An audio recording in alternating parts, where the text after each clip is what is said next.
Olá pessoal, sejam bem-vindos ao meu canal Resenha com PH.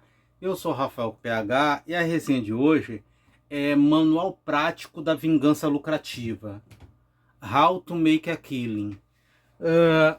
Esse filme é estrelado, né, pelo o Glenn Powell, que tá em alta. Eu vou até perguntar no final, depois eu quero saber de vocês se o que vocês acham que vai acontecer com a carreira do Glenn Powell, né?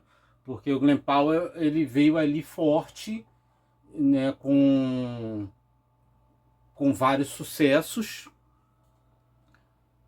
E assim, os últimos filmes dele meio que bombaram, né? Ele tava ali, né, com aquela coisa assim, tipo, o novo Tom Cruise. E aí o Sobrevivente, que foi aquela adaptação do conto do Stephen King, que era para ser... eu até queria ter gostado mais. Eu gosto do diretor, Edgar Wright. E o filme era para ter sido... Era para ter sido um blockbuster. Flopou.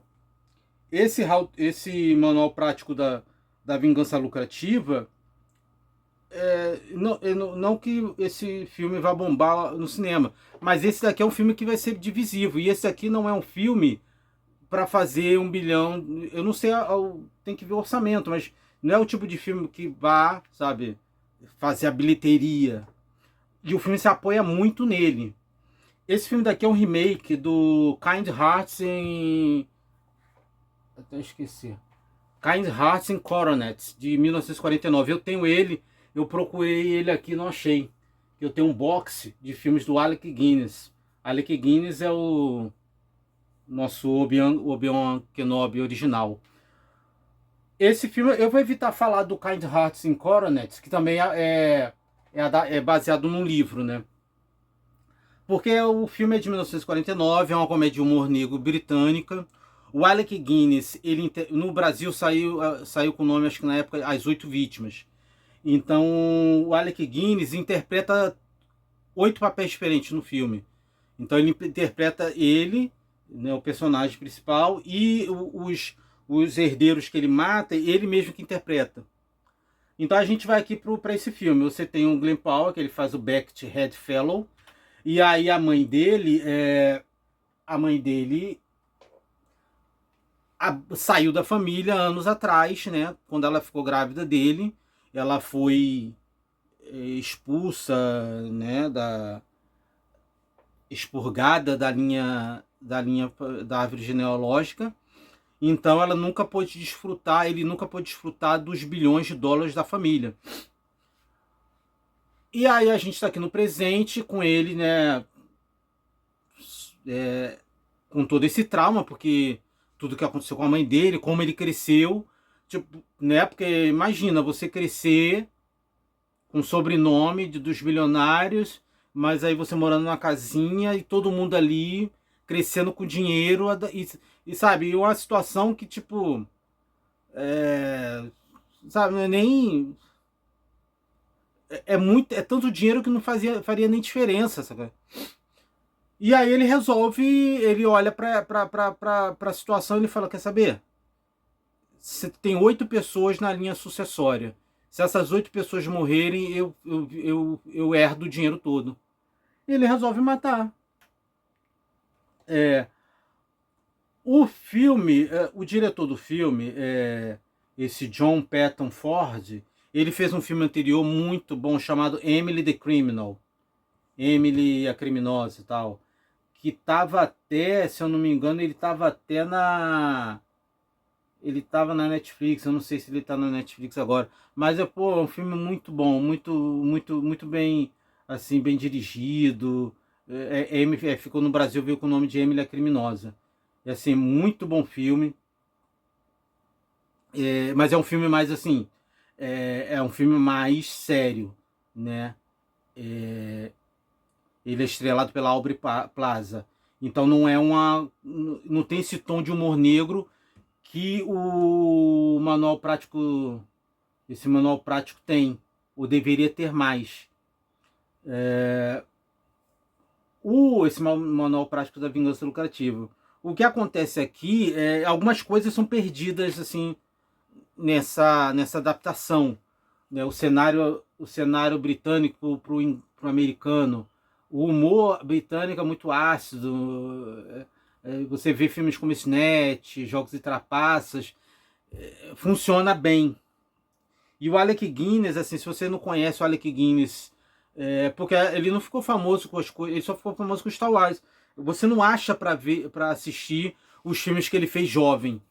Por exemplo, aquele Lady Killers do Tom Hanks é o remake do filme dele, Lady Killers. Ele fez o Lady Killers original, que é bem melhor do que aquela versão do Tom Hanks, que foi até dirigida pelos irmãos Coen, se não me engano. Esse é um filme que precisava de um diretor com a mão melhor para humor negro, com time de comédia e drama. Você sente que tem coisas que o diretor quer dizer ali e o filme meio que tipo, por exemplo, os bilionários todos, os herdeiros todos, você não... Eles não são trabalhados, você não... Só o Topper Grace, que é o que tem mais destaque, que tem uma interação maior com o personagem do Glen Powell. No geral, todos os bilionários, todos os herdeiros, eles são apresentados, aqui, é um bilionário, é um escroto, tem dinheiro pra caramba, então merece morrer. E eles vão e morrem, de maneiras bem engenhosas. O Glen Powell, eu até achei que ia ter uma coisa do tipo dele ser atrapalhado e coisa, mas ele até... As mortes até ocorrem assim de maneira tranquila. O FBI, os dois agentes do FBI, é um subplot desnecessário, porque eles não fazem nada, eles só aparecem e somem, aparecem e somem. O Glen Powell se apaixona pela Jessica Henwick, e aí isso dá uma... cria um subplot, um subtrama interessante, porque ele se apaixonando por ela não se importa com o dinheiro, então isso coloca em xeque a próprio plano de vingança, porque você tem que entender que o trauma dele ali, então não é uma coisa tipo, só quero ganhar o dinheiro.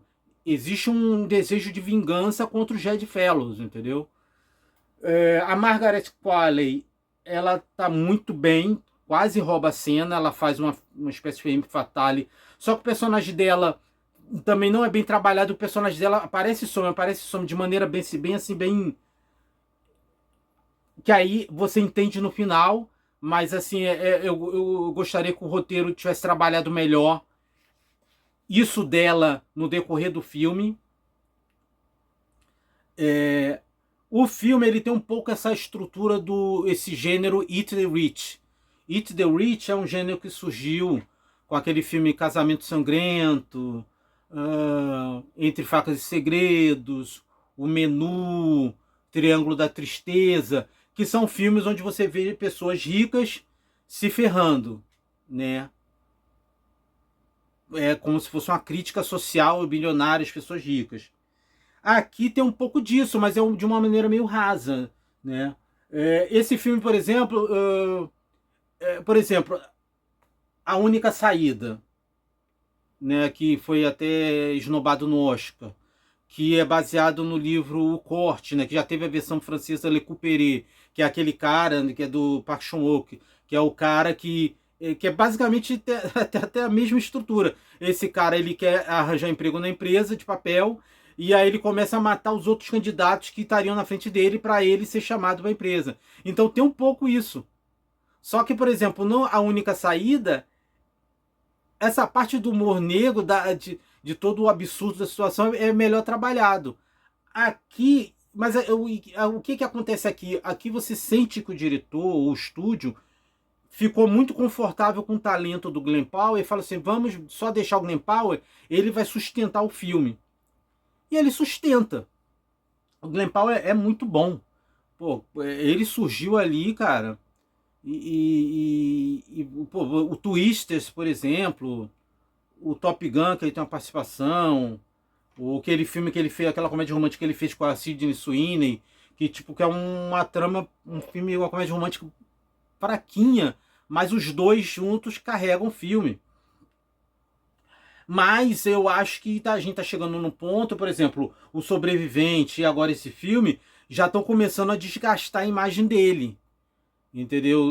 Não dá mais pra só, tipo, vamos botar o Glen Powell e botar um roteiro qualquer e a galera vai lá para ver o Glen Powell. O filme é bom, tá? Eu dou uma nota, sei lá, eu daria uma nota 6. O nota 6 para mim é uma nota boa. Esse filme, mas é um filme, por exemplo, na mão de outro diretor, o Parasita. Parasita, por exemplo, é um filme do gênero Eat the Rich. Um diretor, sabe, um filme com a sensibilidade do psicopata americano, Parasita, A Única Saída, né, o No Other Choice. Esse tipo de humor, um diretor britânico, sabe, um roteirista de repente britânico. O filme é legal, principalmente que o final vai para um ponto, até eu não lembrava muito do original, o final vai para um ponto que você fala assim, caraca, e agora? O final te coloca ali, coloca o personagem numa escolha impossível. Ele coloca o personagem numa escolha impossível. Até como o filme começa, não é spoiler. O filme já começa já te entregando a situação. Então você já sabe onde o personagem vai terminar no final do filme. Mas o filme dá uma escolha ali, personagem, e aí você fica aí, pô, e agora?